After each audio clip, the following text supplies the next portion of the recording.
बिस्मिल्लाहिर्रहमानिर्रहीम। अस्सलाम वालेकुम नादरीन, आप यूट्यूब चैनल देख रहे हैं, मैं इमरान खान हूँ। नादरीन, रोज़ाना हमें एक नई गवाही मिल जाती है कि जो भी पाकिस्तान में हो रहा है इसके पीछे मिलिट्री एस्टेब्लिशमेंट है। और ये जो आइनी तरमीम 26वीं हुई, ये भी मिलिट्री एस्टेब्लिशमेंट ने ज़बरदस्ती गर्दन पे घुटना रख के करवाई। और ये जो अब हो रही है 27वीं आइनी तरमीम, अभी भी जो अंगूठा है वो गले के ऊपर एस्टेब्लिशमेंट का ही है। इसकी एक और मैं आपको सबूत देता हूं कि एस्टेब्लिशमेंट जब काम करती है तो फिर उसको 100% होना होता है उनके मुताबिक, यानी वो उन्होंने कर लेना होता है। चाहे पाकिस्तान का उसे जितना मर्जी नुकसान हो जाए, चाहे अवाम का जितना मर्जी नुकसान हो जाए, लेकिन उन्होंने कर देना होता है अपने ज़ाती मफाद के अंदर। 26वीं तरमीम भी कर ली, 27वीं भी अब तकरीबन हो गई है। मैं उसकी वजह आपको बताता हूँ कि पहले से ही उसके ऊपर अमल दरामद शुरू हो गया है। अब ये एक ब्रेकिंग न्यूज़ है जो साकिब बशीर साहब ने दी है, कुछ और सहाफ़ी हैं उन्होंने भी दी है, और ये सब लोग जो है वो कोर्ट रिपोर्टिंग करते हैं, अदालतों में जाके कवरेज करते हैं।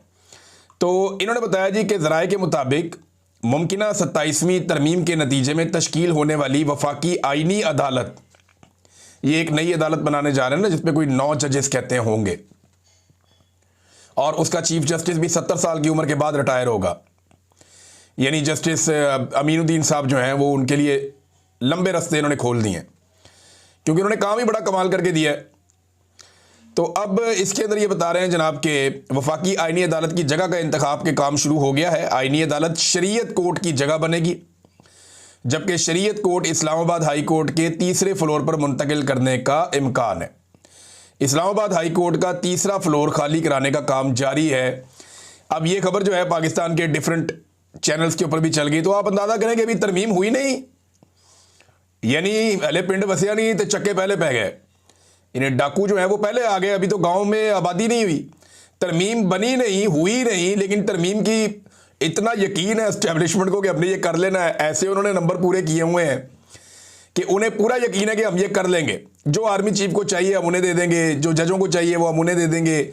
और ये जो निज़ाम लूला लंगड़ा हमने बनाया 17 सीटों के ऊपर अवाम के मैंडेट के खिलाफ, इसको घसीटने के लिए हम पूरे इकदाम कर लेंगे। अब जनाब इसके ऊपर पहले से ही अमल दरामद शुरू हो गया, और इसमें एक बड़ा इंटरेस्टिंग ट्वीट है जबरान इलियास साहब का, और उन्होंने बड़ा ज़बरदस्त इसको पोर्ट्रे किया। पाकिस्तान तहरीक इंसाफ का सोशल मीडिया चलाते हैं वो ये कहते हैं कि इमरान खान ने पूरे सिस्टम और आसिम मुनीर को इतनी बुरी तरह हराया कि हर वक्त वो खेल के रूल्स चेंज करने में लगे होते हैं। यानी इमरान खान ने इनकी माती मार दी है, इमरान खान ने इनका इतना बेड़ा गर्क कर दिया कि अब ये खेल के रूल्स तब्दील कर रहे हैं बार बार, कभी जोर ज़बरदस्ती से और कभी आइनी तरमीम से। इन सबको ये नहीं पता कि कुछ उसूल कुदरत के भी होते हैं, और इनके मुताबिक इमरान खान इन सबको मात दे चुका है अवाम की मदद से।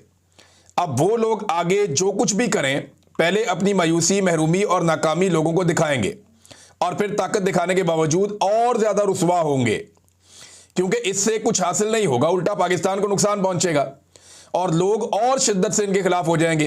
ये साइकिल 3 साल से चलाकर अपना दिवालिया निकाल लिया है इन्होंने। ये जो काम करते हैं, कल मैंने आपको बताया ना, चंद काम आपको बताए थे मैंने, 1-2 दर्जन काम बताए थे जो इन्होंने किए, कि बस ये आखिरी काम अगर हमने कर लिया ना, बस फिर सारा कुछ कंट्रोल में आ जाएगा। इमरान खान को किसी तरह जेल में डाल देना, सब ठीक हो जाएगा। ये जनाब इमरान रियाज को अगवा कर लेते हैं, गायब करके बंद कर देते हैं, सब ठीक हो जाएगा। ये जनाब अरशद शरीफ को कत्ल कर देते हैं, अरशद शरीफ पाकिस्तान से निकल गया, उसकी जिंदगी जीरन कर दी, वो कत्ल हो गया, अब सब ठीक हो जाएगा। पाकिस्तान का मीडिया कंट्रोल कर लेते हैं, पीका ऑर्डिनेंस लाके ना इनका गला दबा देते हैं। जनाब हम ये काम करते हैं, ये चोरों डाकुओं को इकट्ठा करके सबको बिठा देते हैं, इक़्तिदार दे देते हैं, हम ये कर देते हैं, वो कर देते, सारे गलत। डोनाल्ड ट्रंप के जाके पाँव पकड़ लेते हैं, उसकी तारीफों में ज़मीन आसमान के कलाबे मिला देते हैं, बूट पॉलिश करते हैं कमाल किस्म की ज़बान से। ये सारा कुछ करने के बाद भी इनको पता चलता है कि अब इन्हें कुछ और करना पड़ेगा। वो एक दरिया क्रॉस करते हैं तो अगला दरिया सामने आ जाता है, और वो पहले से ज़्यादा कठिन होता है। कर लो 27वीं आइनी तरमीम पास, लग पता जाएगा आपको इसके बाद जो चैलेंजेस आपके सामने आएंगे, आपको अंदाजा भी नहीं है, क्योंकि बदनीयती के अंदर से कभी भी बेहतरी नहीं निकल सकती। ये बदनीयत है अपनी अपनी नौकरी, अपनी अपनी हुकूमत और अपने अपनी कुर्सी के चक्कर में, और इनको हमेशा ये याद रखना पड़ेगा जो अभी जबरान साहब ने कहा कि कुदरत का भी एक कानून होता है और उसका भी एक इंसाफ होता है, और वो इनको नजर आता है वक्त के साथ साथ। तो ये वक्त इस्लाह का है, उन्होंने ये भी कहा, लेकिन ये इस्लाह की किसको पड़ी है? अभी तो सारे के सारे लोग जो पाकिस्तान में है, इक़्तिदार में ख़ास तौर पे, उन्हें तो कुछ दिखाई ही नहीं दे रहा। आर्मी चीफ की एक्सटेंशन पे सोशल मीडिया में सख्त रद्द-ए-अमल आ रहा है, ये बड़ा सख्त रद्द-ए-अमल है यानी इससे पहले हमने पाकिस्तानियों को कभी ऐसे नहीं देखा था किसी भी एक्सटेंशन में। जनरल बाजवा की एक्सटेंशन भी पाकिस्तानी नहीं चाहते थे, लेकिन आसिम मुनीर की एक्सटेंशन तो पाकिस्तानी बिल्कुल ही नहीं चाहते। पहले दिन से ही यहाँ पे ट्रेंड चल रहा है सोशल मीडिया पे कि एक्सटेंशन नामंजूर। फिर इमरान खान साहब ने ज़हनी मरीज करार दे दिया। अब ज़हनी मरीज कहने के बाद इमरान खान साहब ने एक नेक्स्ट लेवल पे इस लड़ाई को पहुंचा दिया और उसके बाद जो बातें आकर बताई सुहेल अफरीदी ने, और अभी सुहेल अफरीदी ने जो बातें बताई हैं ना, ये कुछ भी नहीं है। मैं आपको सच बता रहा हूं, ये मस्जिद में कुत्ते बांधने वाली बात कुछ भी नहीं है। जो ऑपरेशन ज़दा इलाकों में वहां के लोगों के साथ हुआ है और जो वाकयात हैं वो अगर वहां के लोग सुना दें ना, तो पाकिस्तानियों के पंजाब में बैठे हुए और सिंध में बैठे हुए कानों से धुएं निकल आएंगे। हत्ता के पेशावर के लोग नहीं जानते कि ऑपरेशन ज़दा इलाकों में क्या कुछ हुआ और किस तरीके से हुआ। ये बातें अब सुहेल अफरीदी ने बताना सिर्फ शुरू की हैं और ये नुक्ता आगाज है। मेरे ख्याल में जितनी जल्दी हो इस मामले को समेट लें और अवाम का मैंडेट तस्लीम करें, उससे माफ़ी मांगें कि हमने तेरे साथ ज्यादती की, भाई आप अपना काम करें, हमें हमारा काम करने दें। तो अब रद्देमल पब्लिक का बहुत सख्त आ रहा है और ये आने वाले दिनों में बढ़ता चला जाएगा। शहजाद अकबर साहब ने एक खबर दी है और शहजाद अकबर साहब की जो खबर है वो ये कहती है कि नई तरमीम के तहत फील्ड मार्शल तमाम अफवाज, बरी, नेवी, एयरफोर्स के सरबराह होंगे। अच्छा, इसमें मैं एक चीज़ और बताऊं कि अख्तर औसाफ साहब ने जो तजवीज़ दी थी उसमें यह कहा था कि तमाम फोर्सेस के, अब ये फोर्सेस क्या सिविलियन फोर्सेस के भी सरबराह होंगे, ये सवाल तब से अब तक मेरे जहन में है, लेकिन फ़िलहाल ये कि तमाम अफवाज के सरबराह होंगे। इनका ये ओहदा आईनी होगा, यानी वो पहले की तरह सरकारी मुलाजिम नहीं होंगे। सरकारी मुलाजिम नहीं होगा आर्मी चीफ, आईनी ओहदा बन जाएगा, जैसे सदर का होता है, वज़ीर आज़म का होता है। वज़ीर आज़म और चीफ जस्टिस इनके कंट्रोल में होगा। ये ओहदा 5 साल का होगा। यूं आसिम मुनीर ओहदे की मियाद 2025 से शुरू होगी और इस ओहदे में एक्सटेंशन की ऑप्शन भी मौजूद होगी, यानी वो चाहे तो 2030 में एक्सटेंशन लेके 2035 तक रह सकता है इस ओहदे के ऊपर। तो जनाब ये इस तरह से शहजाद अकबर साहब ने इसकी एक मंजरकुशी की है। नाज़रीन, एक बड़ी इंटरेस्टिंग बात मैं आपको बताता हूं कि अभी तक किसी के पास भी 27वीं आईनी तरमीम का कोई मुसव्वदा नहीं है। अंदाज़ा कीजिए आप, ये जो 27वीं आईनी तरमीम है ना, इसका कोई भी मुसव्वदा अभी तक किसी के पास भी नहीं है। हुकूमत के लोगों से पूछो तो वो कहते हैं जी हमने तो बातें सुनी हैं, सिर्फ वज़रा से आप बात करें, अगर आपका किसी से ताल्लुक़ है तो वो कहते हैं जी नहीं। आप अपोजिशन से पूछें, फजलुर रहमान से पूछें, फजलुर रहमान साहब तो अभी हुकूमत को कह रहे हैं जी मेरा बहुत बड़ा मुतालबा है। मुतालबा ये है कि जो आईनी तरमीम है जो आप पास करवाना चाहते हैं उसका मुसव्वदा मेरे सामने ले आएँ, ला के ज़रा मुझे पढ़ा दें और असली मुसव्वदा हमें दे दें। अंदाज़ा करें, पाकिस्तान के अंदर एक आईनी तरमीम हो रही है और किसी को नहीं पता कि इसका एक्चुअल मुसव्वदा क्या है और इसके अंदर क्या लिखा है और वो कौन सी चीज़ है आइन में जिसमें इस वक्त की मिलिट्री एस्टेब्लिशमेंट मौजूदा कठपुतली हुकूमत से तरमीम करवाना चाहती है। इसके बारे में कोई खबर बाहर नहीं आ रही, किसी को नहीं पता कि इस मुसव्वदे के अंदर है क्या या ये करवाना क्या चाह रहे हैं, किसी को कुछ पता नहीं है। लेकिन पाकिस्तान के अंदर ना मैंने लोगों का किबला बदलते हुए देखा है। ये नजम सेठी साहब हो गए, बहुत सारे और सहाफ़ी हो गए, ये दिन रात इमरान खान साहब के दौर के अंदर जमहूरियत के राग अलापते थे। इमरान खान ने एक दिन कहा कि वो सख्ती करना चाहते हैं करप्शन के खिलाफ, जैसे चाइना की उन्होंने मिसाल दी, तो साथ ही इन सब ने रोना पिटना शुरू कर दिया। इन्होंने ऊंची ऊंची मुर्गों की तरह अदाने देना शुरू कर दी, रोना शुरू कर दिया कि जनाब नहीं, ये तो इमरान खान मुल्क में डिक्टेटरशिप लेकर आना चाहता है, ये तो जमहूरियत का कत्ल करना चाहता है। और हमेशा ये कहते थे कि बदतरीन जमहूरियत भी बेहतरीन आमरीत से बहुत बेहतर होती है। इस किस्म की बातें कर करके इन्होंने कौम को जमहूरियत का चूरन बेचा बड़ा लंबा अरसा। और अब आप इनकी असल औकात चेक करें कि जिस वक्त इनको डंडा पड़ता है ना, या जिस वक्त इनके अपने मफादात के सामने कोई रुकावट आती है, तो ये अपने मफादात के लिए अपने नज़रियात को कुर्बान कर देते हैं। मिसाल के तौर पे ये देखें नजम सेठी अब क्या कह रहे हैं, सारी दुनिया में जमहूरियत से रोमांस खत्म हो रहा है। भाई पूरे यूरोप के अंदर जमहूरियत है, अमेरिका के अंदर जमहूरियत है। अभी अमेरिका में डोनाल्ड ट्रंप के खिलाफ उम्मीदवार जीत गया न्यूयॉर्क से, ममदानी। 2 दिन पहले उसको सारे मुबारकबादें दे रहे थे, अब कह रही है पूरी दुनिया से जमहूरियत का रोमांस खत्म हो रहा है। अब सारी दुनिया चाइना की तरफ देख रही है, ऑस्ट्रेलिया में जमहूरियत है, न्यूजीलैंड में जमहूरियत है, जापान में, दुनिया के हर मुल्क में आप जहाँ चले जाएं, इंडिया इतना बड़ा मुल्क है, वहाँ पर जमहूरियत है। अफगानिस्तान की तरफ जमहूरियत मांग रहे हैं कि जनाब वहाँ पर अवामी हुकूमत होनी चाहिए। तो सारी दुनिया चाइना की तरफ देख रही है जहाँ 1 पार्टी सिस्टम है, हम भी उस तरफ देख रहे हैं। जमहूरियत में गरीब को कोई फ़ायदा नहीं होता, अमीर को फ़ायदा होता है। सारी दुनिया की डिक्टेटरशिप चाइना की तरफ देख रही है। अब नेशनल सिक्योरिटी एस्टेब्लिशमेंट इस मुल्क को आईनी तौर पर इस पार्लियामेंट की मोहर के साथ चलाएगी। अंदाजा करें नादरीन, बिल्कुल कैटेगोरिकली क्लियरली कह दिया उन्होंने कि ठीक है जनाब, उसको जस्टिफाई कर रहे हैं कि पाकिस्तान की मिलिट्री एस्टेब्लिशमेंट या सिक्योरिटी एस्टेब्लिशमेंट जो है वो पाकिस्तान को चलाएगी और स्टीयरिंग के ऊपर बैठाया हुआ होगा कठपुतलियों को। ये कठपुतली जो आजकल बैठे हुए हैं जिनके जरिए से आईनी तरमीम करवाई जा रही है। जब इमरान खान कोई सख्ती की बात करता था तो कहते थे डिक्टेटरशिप ले आया पाकिस्तान में, लेकिन अब आप हर दौर में ना नादरीन, हर डिक्टेटर को या हर फौजी ऑफिसर को या आर्मी चीफ को हर दौर में बड़े ज़बरदस्त नमूने मुयस्सर रहे हैं। हर दौर में बड़े ज़बरदस्त उनको तारीफ़ें करने के लिए खुशामदी जो है वो मुयस्सर रहे हैं। मिसाल के तौर पे ये मौलाना अब्दुल रहमान अशरफी, बड़ा नाम है इनका, बहुत सारे इनके स्टूडेंट्स हैं, लेकिन इनसे मंसूब एक डॉक्यूमेंट जो है वो सोशल मीडिया पे गर्दिश कर रहा है। ये जामिया अशरफिया लाहौर के थे, मौलाना अब्दुल रहमान अशरफी, जैसे आजकल वो है ना मौलाना ताहिर अशरफी, इसी तरह मौलाना अब्दुल रहमान अशरफी, क्योंकि जामिया अशरफिया से इनका ताल्लुक था।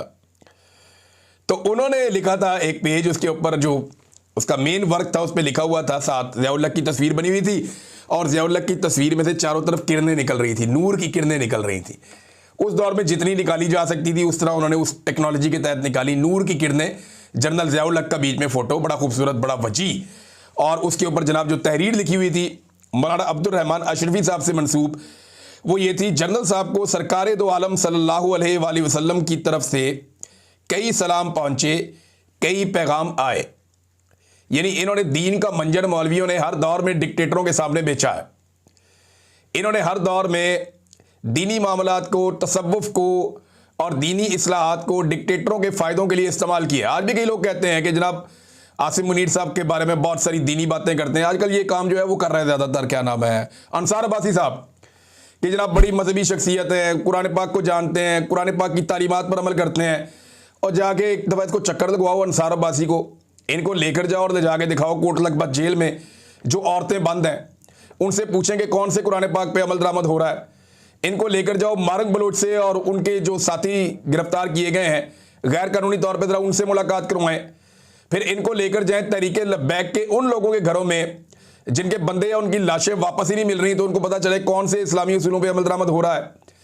तो अंसार अब्बासी साहब, आप जैसे लोग माजी में भी मुयस्सर थे फौजी अफसरान को और आजकल भी मुयस्सर हैं, तो कोई बड़ा फ़र्क नहीं आया ना आप लोगों के रवैयों में ना उनके रवैयों में, और इसकी वजह से पाकिस्तानी अवाम जो है वो हमेशा पिसती रही है।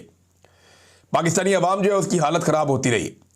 कबायली अवाम को जंग के अलावा हमने दिया ही कुछ नहीं। यानी जब भी कबायली अवाम के बारे में बात होती है हम उन्हें सिर्फ जंग देते हैं और कुछ नहीं देते। लेकिन अभी क्योंकि कबायली इलाकों से पहला वज़ीर आला आया खैबर पख्तूनख्वा का, सुहेल अफरीदी, उसने एक बड़ा ज़बरदस्त ऐलान किया और ये ऐलान अब तक का सबसे बड़ा पैकेज है जो कबायली इलाकों को मिलेगा। और इसमें इमरान खान साहब के विजन के मुताबिक उन्होंने कहा जी 1000 अरब रुपए का तारीखी मंसूबा हम शुरू करने जा रहे हैं कबायली इलाकों में। वहाँ पे नए स्कूल बनेंगे, कॉलेजेस बनेंगे, टेक्निकल इंस्टीट्यूट बनेंगे, सड़कें, पुल और साफ़ पानी के मंसूबे बनेंगे, नौजवानों के लिए स्किल डेवलपमेंट और ट्रेनिंग प्रोग्राम्स होंगे, रोज़गार बढ़ेगा, पुलिस रिफॉर्म्स होंगी, जदीद तरबियत होगी और सिक्योरिटी सिस्टम आएगा भी पुलिस को। उन्होंने लेटेस्ट वेपन और गाड़ियाँ और चीज़ें इन्होंने फ्राहम की हैं खैबर पख्तूनख्वा ने। फिर जदीद अस्पताल, क्लिनिक्स और मोबाइल हेल्थ यूनिट्स वहाँ पे कह रहे हैं जी हम लेकर जाएंगे।